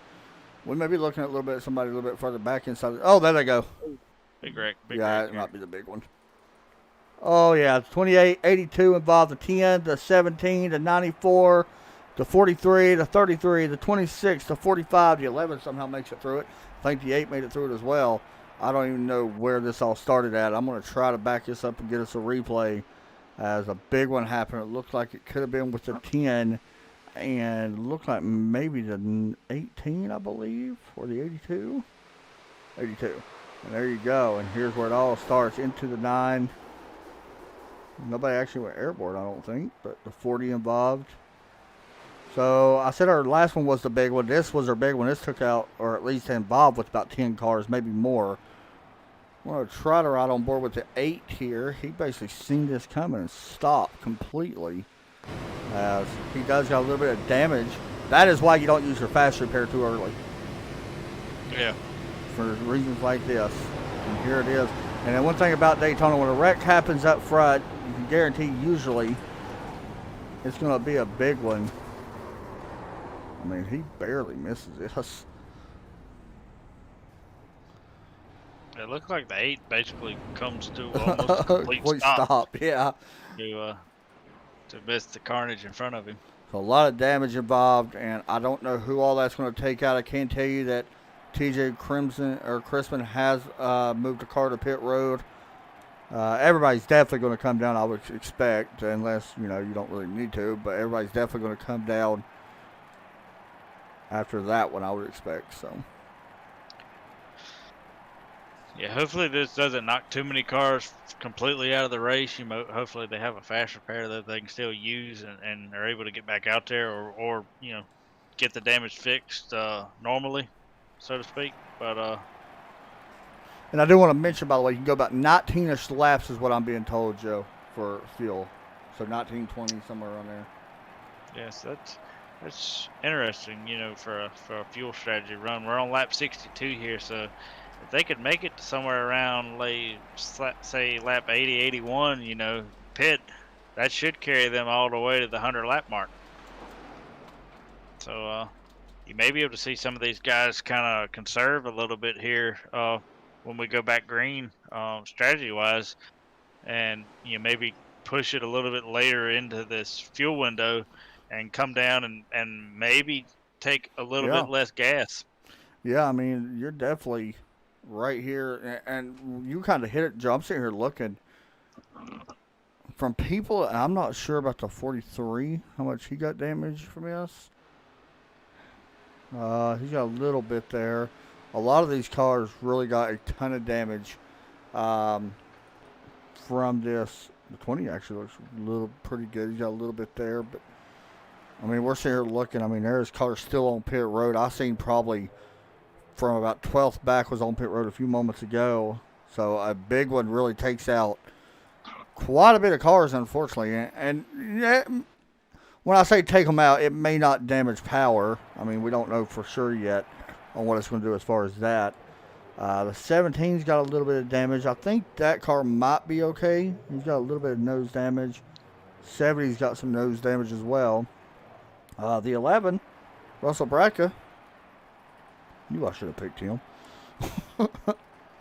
Brendan Black, by the way, that's why you saved the quick repair. He did save his and is good enough. And the 8, I don't know if he's took his. He's still got the damage. I don't know if he's actually took his or not, though. I don't think he has, but I don't think he has, no. but I could be wrong. he may be foreshadowing something a little bit later in this race too. Yeah. Of possibly needing it again. So, Because there's usually a wreck coming to either the white flag or after the white flag. There's usually a wreck that happens, especially usually coming to the checker. Anyway, so,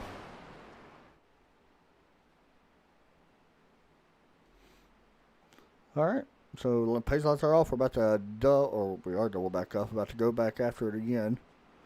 Oh man, AJ Allmendinger wrecked. Oh, that's disappointing. Yeah, he was leading too. Austin Cindric took him out. Oh, I know they've kind of had a few heated exchanges Straight up here took on him the out, road dude. courses. So, that'll be an interesting one to hear him talk about after the race. Yeah, he took him out. Wow. All right. Here we go. Green flag is set to come back out. This time it's pace car. Takes a left down pit lane. And as we wait for the green flag is out.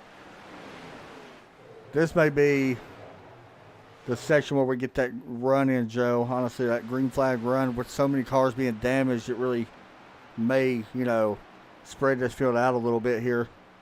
That's not a good thing by any means.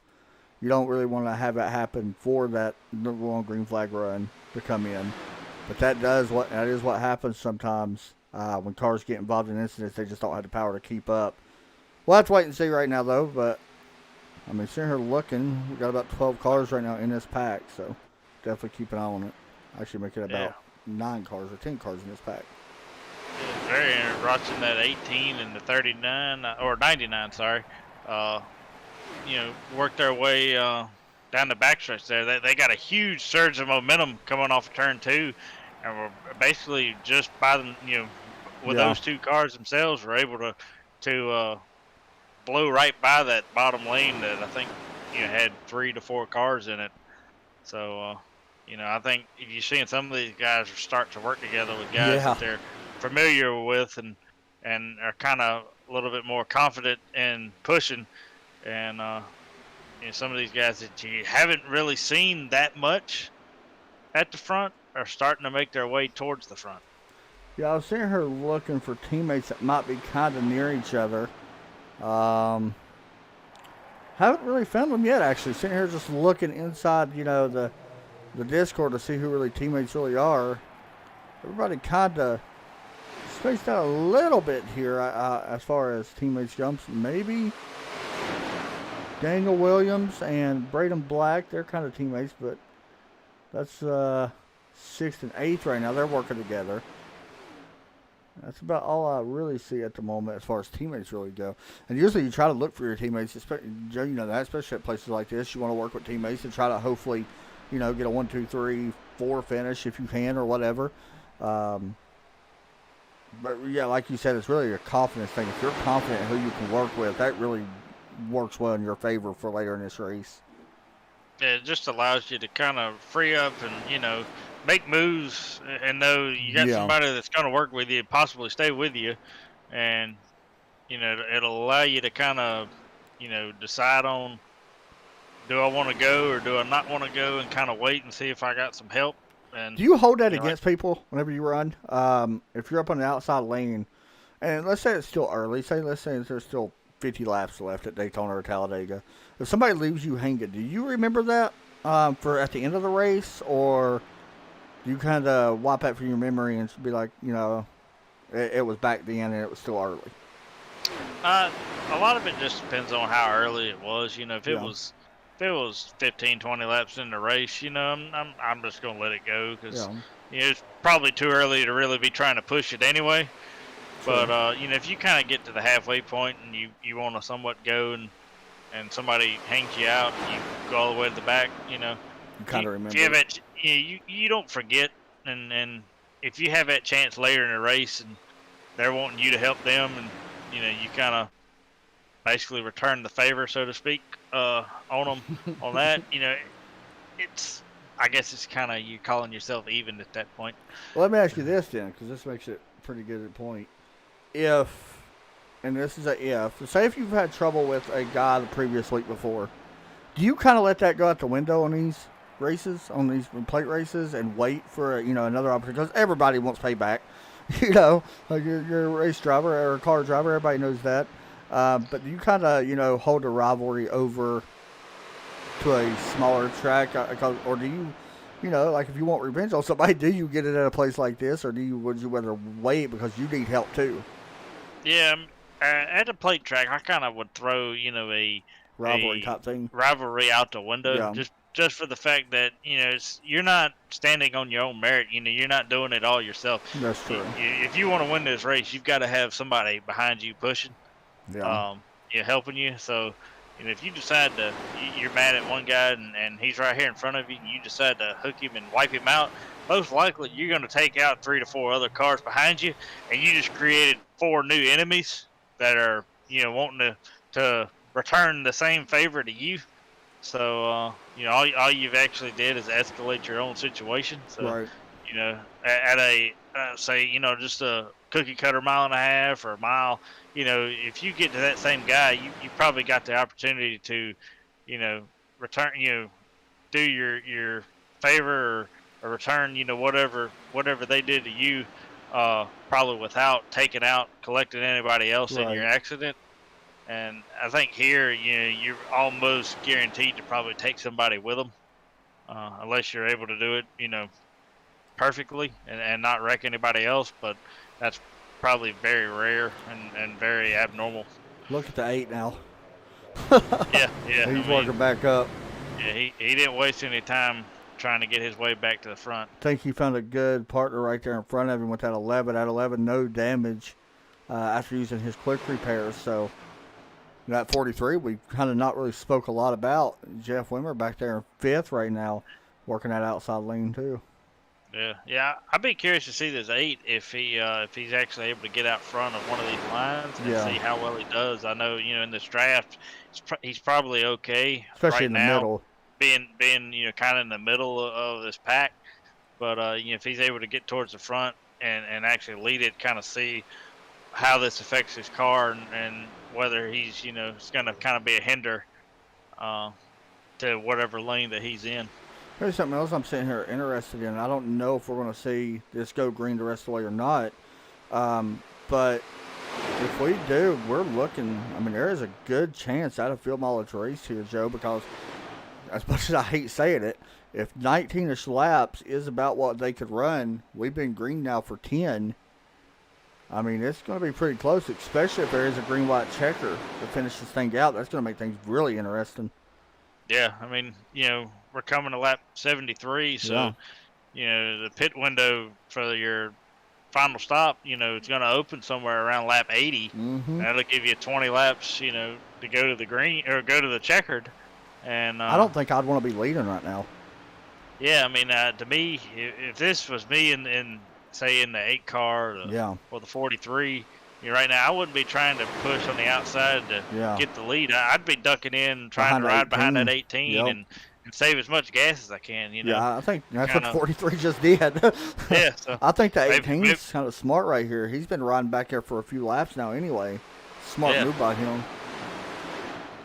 So we're definitely watching it. I mean, that's something. And Joe, right there, we might have seen. I mean, honestly, you talked about the 8 getting out in clean air. Well, this is We got interesting. 2 guys pitting here, so Now, a little early, but based off of what oh, we're being they told. they they was on lap 19. Them two was. Oh, So okay. they're definitely going to have to stop again. Yeah. That was the 17 and 70. Wow. So they're banking on us having a late race Yeah. caution that'll kind of keep them in this. But Yeah, because if yeah, not, that's going to cost them the chance to win this for sure. yes, I yeah, mean, that's. And by the way, they went 19 or 18 and 19 laps. So this is definitely coming down to a field mileage race. I feel like I mean, if you can make it to say lap 81, I think you're okay. If you make the lap 80, that's right there on that bubble, especially where you are in draft. I think the draft is going to have a lot to do with this. yeah. Right now, I'm actually curious to watch his 8 car. He's got no help, but he seems like he's somewhat able to kind of keep up with his front pack of these 4 cars. He's not really able to suck up that 43 Like he wants to, yeah. like he wants to, but he's not really losing them at the same time. So, yeah, I think his car is going to be okay. And And I'm I wondering think maybe if this, the 33 right here, if they can get behind him. Well, no. I think He sucked with up there. the front pack catching that 33 kind of at the unopportune moment, it kind of allowed him to get Yeah. back to these guys. I think they had to kind of somewhat get out of the gas and check up for him just a little bit, and it slowed this whole pack down, and it allowed him to really, get back to the tail end of them. And for people that don't know, these guys are not running full throttle, especially if you're right now in the draft, and especially right now with you trying to save a little bit. They're only running what, probably 75%. I mean, you don't need to be Yeah, full throttle, I would guess. 75 to 80%. I don't see them really running wide open. Unless I would say maybe the 11 and the 99 probably running wide open, but these guys are probably not 100% throttle, just for the fact that they're trying to make it to that at least lap 80, lap 81 pit window to try to get themselves on the way to being Right. able to get home. If we go green the rest of the way. This is pretty wild, man. Like, I'm sitting here looking at some of these guys that may be short. I'm sitting here looking at the Travis Eccles, too. Now, he's got 2 laps more he can go than these guys. Granted, he is quite a bit of ways back. But that could still work out because this is a long pit road. That could still work out for him in the long run of this race. Yeah, and the big thing we talked about early, even before the race started, and that'll come down to it is if we get to 80 here, we may have a green flag pit stop. So watching these guys get on pit lane with each other, if we have an incident or we get speeding, entering pit lane too fast or too fast exiting, this could really a chance to cost somebody or help somebody win the race. 33 has hit pit road. I think he was a little bit further ahead as well. I think he knew he was definitely going to have to stop. So I think he had like 2 laps before these guys. So we're looking right at lap 80, I think, when we start seeing these guys pit. Now, keep in mind, the 11 may have to pit sooner than these guys behind him. I'm sitting here looking. The 43 has 1 more laps worth of fuel than the rest of these guys. He's on 15. These guys are on 16, coming to 17 now. So he can go maybe an extra lap. But the thing is, you don't want to pit by yourself. I mean, if these guys pit, I feel like he's got to come with them. Yeah, I think if you see any of these top, I guess 5 or 6 cars, come in, I think you're going to end up pulling all 5 of them in, because, like you said, if one of them stays out and doesn't come in, they're not going to have any drafting help, and they're basically going to be like a parachute out there by themselves. Because when one of these packs comes by that has a group of 4 to 5 cars, they're gonna blow right by them like you're sitting still. And I want to mention that 17 car that you see mixed in with this lead group, that is a lap down car. He is 11th right now.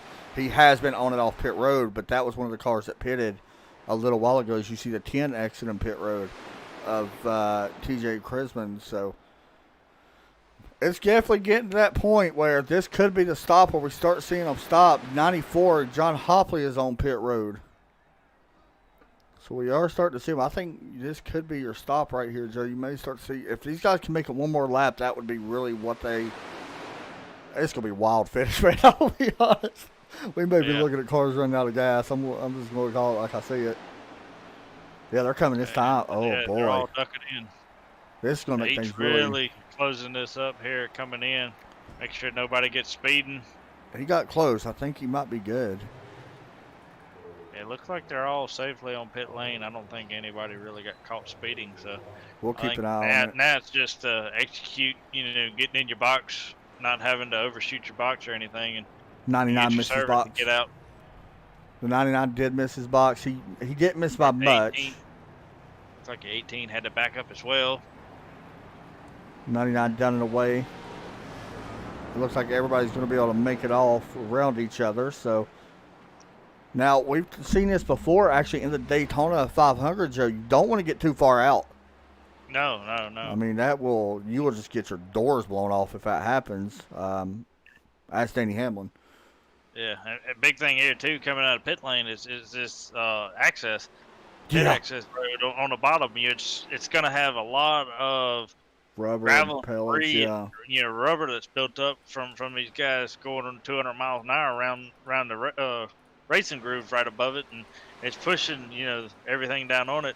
We just don't want these guys to come out and end up looping it, because I doubt these guys took tires. Yeah, it looked like the 11 took 2, the 8 took 2 as well, and the 43 took 2. The rest of them took none. That's pretty interesting, actually. Yeah, with it being 50% fuel, I think it fuels the car quicker than they can take 4 tires. So I think 4 tires wasn't an option here for probably these guys up front. If you're this 99, you got to find somebody to help draft, because you do not want to be the one leading right now. Yeah, I mean, you're not going to make it. I'm pulling a Darrell Waltrip from 1989. I'm finding everything I can draft on, around this racetrack. Because you're not going to make it. Like, we know that. Because you're killing your chances by leading this whole pack. To me, I'd almost pull out a line and let the 11 go and be like, hey, you can lead. you can be the guinea pig here. I'm going to be honest with you, man. I don't know if any of these guys can make it. It's going to be very close.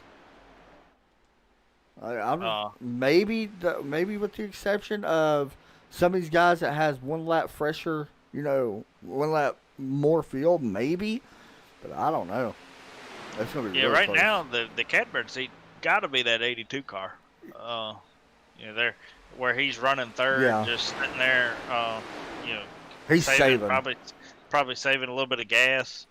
If it's 18 and the 8 can get back up there to him and suck up to the 83 or 82, sorry, and just sit there and ride, as it looks like 18's going to try to go to the outside. So that's what you don't really want to do. Yeah, I mean, to me, that's where I'd kind of just tuck in behind that 82 and wait until about 3 to go and then make a move, So I'm sitting here riding on board. Good on gas. I'm riding on board with the 82. He's running 80,000 RPMs. He's not going above 8,000 now. He can, but he's choosing not to. Yeah. And I mean, I noticed here, like down the backstretch, he's laying way back off the 11. So he's definitely saving. He's definitely not full throttle. Yeah, there's no way around here. And as long as he's able to keep the draft of these cars in front of him, he doesn't need to go full throttle. Yeah, I wouldn't even go to the high side, because that's the longer way around. Yeah. So you're going to be using more gas on the high side. I'd stay on the bottom. Yeah, I'd stay on the bottom here, right on that yellow line, if I was the 82. I think right now he's definitely in the in the best position. Yeah, I think so too. It's definitely interesting. I'll tell you what's interesting with the 82, and I don't ever call nobody out just because I rating. He actually has a low I rating compared to these guys. He definitely has a chance to win this race. Okay. So, I mean, I don't want to say underdog by any means because he's been great here at Daytona tonight. So he's definitely got a chance. If we don't have a yellow, that is. If you get a yellow, it changes everything. Let's just be honest. We are on 15 to go here at Daytona. As the laps start to tick down. Now, see, this is not really what you want to do if you're the 11, the 99. I mean, this 11, I think, is in a little bit of trouble right now with being out front.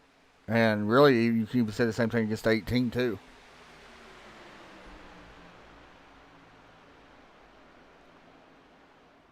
Looking further back in the field, the first car that has 1 lap fresher or can go 1 lap further than these guys is the 20 car.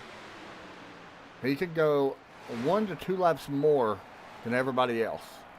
Nobody else can. I think he's the one that we're kind of watching out on if they run out of gas. If these guys run out of gas, everybody behind them is going to run out of gas, with the exception of the 20. So that's something we got to keep an eye on as this goes on.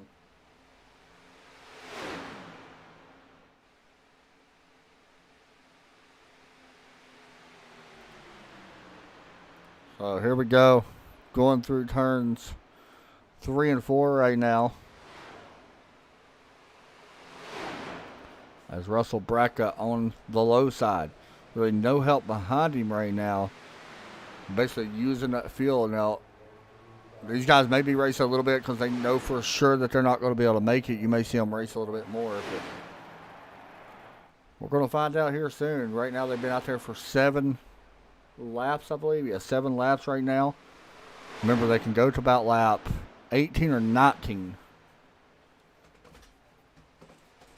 So it's definitely going to be close. The 20 is on pit road. That's interesting. Here's some other guys. A 17. Now, he can go 1 lap more than these guys, too. Yeah, one thing to note here, too. We are down to 8 cars on the lead lap. Yeah, you're right. I just noticed the 17 is a lap down. I forgot. So. And looks like we're going to possibly have, the 70 is going to be the next car to go a lap down. He's not too far in front of this lead pack. Yeah, the thing with him, he's definitely got to pit again, too. He can only go back maybe 4 more laps. He's been out there for 14 laps. So he's definitely going to have to hit pit road. We maybe see him to race back to the start-finish line with about 50-mile-an-hour speed. You thought that'd be wild. Yeah, I think it's, you could possibly be seeing here whichever driver has better use of their clutch and is able to clutch that thing and let it roll. I like this 82. All the way to the finish line, because I think these guys are going to be on fumes coming out of turn 4. I kind of like what this 82's doing. Yeah. And like you said, that 82, I think he's setting himself up to be in the prime position here. Because I'm going to be honest, so the 11 has fallen in line. These guys kind of keep switching a little bit here. I think trying to save enough fuel, but I don't think switching is going to be good enough, honestly. I think that you need to save the whole time during this run. Yeah. Thing with switching, you're having to go through full throttle here a few times when you're switching, positions. So that's making you use more gas per lap, just doing that, and it's really hurting you. And like we've been stating, I think that's where it's really helping the 82. He's just been riding back there in the back. He hasn't tried to go to the front. Hasn't tried to pass any of these guys. He's like, hey, y'all just do what you got to do. Oh, the 20, we're going to have a yellow. I think the 26 pulled up in front. Now, will we get a yellow? No. I don't know. Now, does that hurt the 82 arrow-wise? I mean, yeah, he got hit pretty good. I'm trying to find him. He's still keeping up with the draft. There is quite a bit of damage on that car, though. Yeah, he's able to suck 'em It's pretty going to good. be Here he interesting. comes. Here he comes on the outside. Yeah, so it didn't hurt him too bad. Hopefully, he may have the same kind of damage like the 8 car did there at one point, and you know, It's so definitely going to be interesting to see really what happens. I mean, with that front damage like he's got, you got to, if you're him, you have to pay an eye or keep an eye on your temps as well. Make sure your car don't get too hot. But with this late in the race, I don't think he's not running full throttle anyway, so it should be okay. yeah. Now that is a lap car right there, I believe. Yeah, that was 70 that just went a lap down. He'll be hitting pit road here within the next 2 laps, I would expect. He's going to try to probably ride this out, though. You never know, if you get a yellow, he'll be the lucky dog. And actually, he's going to bring it this time. So he went out 17 laps. Kind of interesting. The 82's out there on the high side by himself, and he was actually making a little bit of headway. Yeah, I'm sitting here looking, Joe. The last couple of times that some of these guys are pitting earlier. I'm wondering if they can only make it. Some of these guys can only make it 17 laps. Now, granted, the 70 was by himself for a long time, so that's probably why. Yeah. I was not thinking about that. I don't really. Oh no, the 18's dropping way back. Now I think he might be. Way off. Yeah. He's dropped way back. I think he may lose the draft here. He possibly, I think, is coming in. Unless he's completely shutting the car off somewhere. Unless he's thinking he needs to back way up to conserve, make it to the end, and the rest of these guys are going to run out. That'd be my only, honestly, why you'd want to drop this far back out of that front pack. And I think if you was going to do that, you would really think you would start going out earlier, Yeah. Not lap 94. Very interesting here what's going to happen. I don't really know. So Russell Bracca is out front once again. I think he's kind of, I don't want to say made his bed, but he's been out front for quite a few laps now. I think he pretty much knows, well, how about that? Apparently this throws a wrench into things. Yeah. 6 to go, we got 2 cars pitting, and the 82 was one of them. So, yeah. I the mean, 99 and the 8 and the 18 are going to stay out. Now, this could work into their favor. If they come down and pit this next lap, with it being the 3 of them, if they can come out all at the same time, yeah. If they do come down this time, this could really help them because they get bunched up and get a good run. If they do catch the 82 and the 11, they should be able to go right by them with ease. Yeah, that's something to definitely keep an eye on. Right here, coming off turn 4, do they drop down? Not this time. Not this time. Yeah. Now, the thing is, you don't want to wait too long to drop down because we know for a fact that, the 82 and the 11 can definitely go full throttle now. Now, one thing to mention, the 11 and the 82 have pitted, but they are not hooked up together. The You're 11 right, is 3 actually seconds. way out in front of the 82. So Yeah, 3 this has seconds. hurt both of their chances right now. This is really helping the 99, the 8, and the 18 to really just settle it between them 3. And here's what the 11 was kind of smart in a way. He only took gas that he needed. He didn't take, he didn't fill all the way up. Looks like the 82 actually put full fuel in it, so it cost him 3 seconds on pit road. Yeah. Now, right now, what's kind of helping the 99 is that lap car. is that lap car, the 70. He's able to draft off of him. The 70 just pitted. He's probably got fresh tires, so his car's, able to keep up, and he's got the grip. So the 99's probably liking this right now. He's like, hey, I got somebody to really draft off of. Definitely could work out in his favor. I'm sitting here looking to try to find the 99 to see if he's got any teammates. I don't see him in Discord, so I'm not sure. Now, the 21 is a teammate to the 11, but they're not near each other right now, so this is going to be interesting. You don't really see many Daytona races like this. Let's just be honest. Field mileage race, yeah, I can see it happening, but 9 times out of 10, you don't see a lot of guys saving at Daytona. Yeah. we're in that situation now, Joe. They're either going to run out or not. This is 17 laps that they've had in this run. So we're right on that edge of making it or not. Well, I think it's kind of showed the 8 and the 99 are probably getting a little worried because now they've let the 18 go ahead of them, and they drifted back a little bit, but now they're getting a run on the outside. So, yeah, this is kind of throwing a loophole into Everything. who's going to have enough gas to make it? And the thing is, I think the 18's kind of smart. I mean, he's running the low line. Yeah. Well, he's bringing it in. Ooh. He knows he's short, so.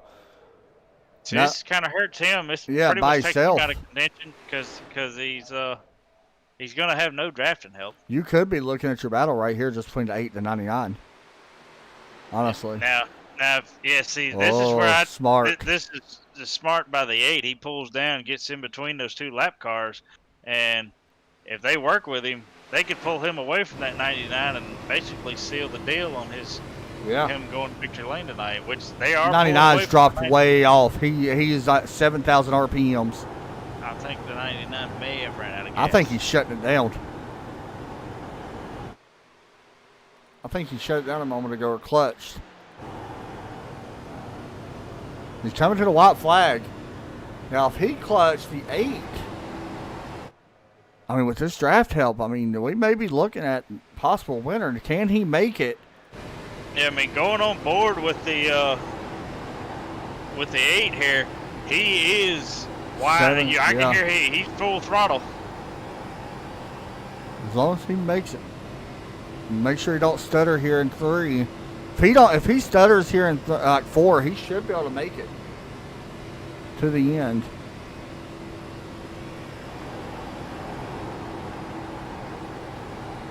Just listen to see. Oh, he's going to be able to do it. It looks like out of turn 4. Taylor Butcher Benjamin starts on the pole, wins at Daytona. Devil Mo out of gas, by the way. The 99 is out of gas, trying to make it to the start-finish line. He should be able to finish second with Braca closing in 3 and 4.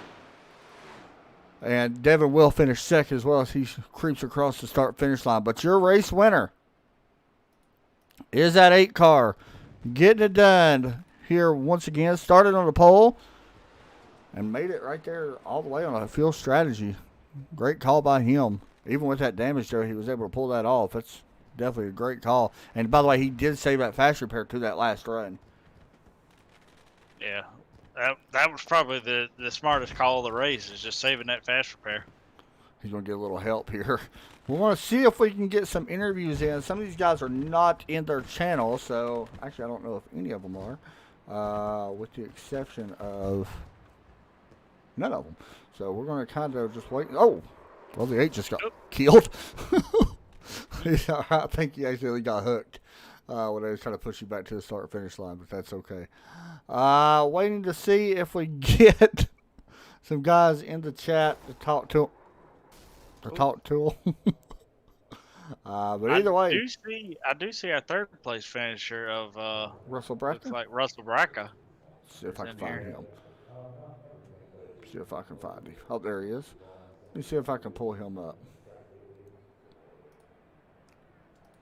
Russell Braca finishing P3 here tonight. We're going to talk to him, finishing in 3rd place. Hey, Russell, it's Adam and Joe up in the booth. You got us? Yeah, can you hear me? Got you loud and clear, man. P3 at Daytona. It all came down really to field strategy there at the end, which is something we normally don't see here too much. But P3 at Daytona, man, not too bad of a finish. I mean, it turned out pretty good for me on that one. I didn't think it was going to after that wreck. And then I tried to stay calm and stay in the back for as long as I can. A lot of guys were weaving back and forth, so I dropped back one time. But it was a good race from about, I don't know, 55, 60 on. It was a good race. Yeah, man. And how much was going in your mind on that last run? How much was you thinking about field? Was you going to try to stretch it, or did you get out front and just, push too much? I tried to, keep it 80% throttle as long as I could. And then there was a lapped car that got in the way, and felt like I was going to slow down too much if I let the 99 back in. I thought he could drop in, and then I knew after about 88 that I had to pit no matter what. I don't know how those guys did it. They were good. Yeah, that was awesome to watch, man. Well, we've seen you race before and seen you win before. You got it done, finishing third here tonight at Daytona. Not a bad finish at all. Any shout-outs you want to give out tonight, man? I want to thank Rhea for doing this league. I think she does a pretty good job, as best as she can. Right. There's a lot of people in here that get mad, but it's a good show. Definitely, man. You did a good job tonight. Congrats on third. Thank you, and thank you for doing the Oh, broadcast. you bet, buddy. We'll put him back down. We'll bring in our winner. Finishing P1 and saving it up. Taylor gets the job done here tonight. In that 8 car, started on the front row in first and parks it in victory lane. Taylor, you got a copy? Yeah, I got a copy. Man, good race for you. Up and down night. Like you started out front. You kind of had to drop back because it looked like you got hooked a little bit there, but got a little bit of damage. Saved that fast repair, which worked out to be good. Avoided a big wreck. Working your way back, saving enough gas, man. That's got to feel pretty nice to get the win here. Yeah, it was pretty eventful. I definitely liked it a lot better when I was just out there kind of cruising out front. But and then Braden and I kind of had a little incident. Not his fault. For whatever reason, with this setup, or I don't know if it was with the weather, it just, for whatever reason, you didn't even have to have someone pushing on your bumper for it to be turning kind of sideways. But I'm just glad I didn't take out half the field when that happened. So glad I was able to recover. And there at the end, I thought everybody else was good on fuel based on how they were talking. Right. But I noticed them two having to stop, so I figured I'd have to conserve and literally run out of gas crossing the finish line. So all in all, pretty eventful day.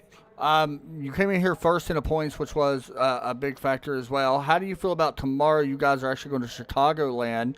You do finish in front of Brian Chu, who finished back in fourth in this race. But how do you feel about the points lead as Chicagoland tomorrow? Chicago's a pretty fun track. I can't remember if it's a day or night, but either way, just another one of those tire conservation kind of races, and keep yourself out of trouble, and hopefully be around at the end and try to make it back to back. For sure on that, man. Any shout outs you want to give out? That was fun to watch tonight. Yeah, thanks to Rio for putting on the league. I know she kind of takes a lot of flack, on some of it unnecessary, but she does a great job with the resources that she has available to her. Thanks for those guys for racing real clean at the end. Thanks to people watching my stream on Twitch at TaylorBB95. And thanks to you for putting on the broadcast. Hey, you did a good job, and at least your Twitch viewers got to see you win a race tonight here as well. So good job on that. Yep, and actually got another league race coming up in about 5 minutes. Oh, gosh. Well, good luck on that one, man. Go get them. Thank you. Thanks, buddy. Joe, one of the things I heard before we talked about tonight's race was Rhea, and I'll be honest, I don't know a lot about this league, but it does seem like she works really hard on this league. Like, I've seen her in chat just commenting, getting people in this league. It's tough to run a league, so shout out to her for doing that. But, man, thoughts on this race? First, to kind of add to your point, just to add on to it, I think, under the circumstances, and everything, I think, kind of being a from what it sounds like, a one-person show, kind of running the whole league and trying to compete, hats off to her. It's hard. It's definitely hard. So hopefully, she stays in there. It seems like she's, running a pretty good show. They got really good turnouts each week, and hopefully, the kind of the personal issues, I guess, with some of the drivers and the attitude issues will kind of work themselves out for her. But that's just iRacing for you. Yeah. So best of luck, to her with her league and competing as well. But to your point from the racing, I think it was excellent racing. Yeah, I think these guys put on a really good show. I'm kind of glad that Robbie and Katie couldn't be here tonight, because we got to call one heck of a good race. We did get to call a good one. So hats off to Robbie and Katie for saying, hey, we need y'all to come broadcast this one for us. So what did you broadcast our race? good thing is, they'll be back tomorrow. For these guys for their regular scheduled broadcast. Yeah. Definitely tune in and give them guys a watch because Robbie and Katie They put do a on great one job. heck of a broadcast. Yeah, they do a great job. Heck of a broadcast too. Yeah, And, so that's at Beehive Media. If you're not new to, or if you're new to their channel, it's at Beehive Media. I think they actually have 2 races tomorrow for the same league. I think they do trucks and the Cup Series, pretty much back to back. That's one thing I want to shout out. We talked about Rhea. She runs like 2 leagues, and they run on the same day. That's hard to do.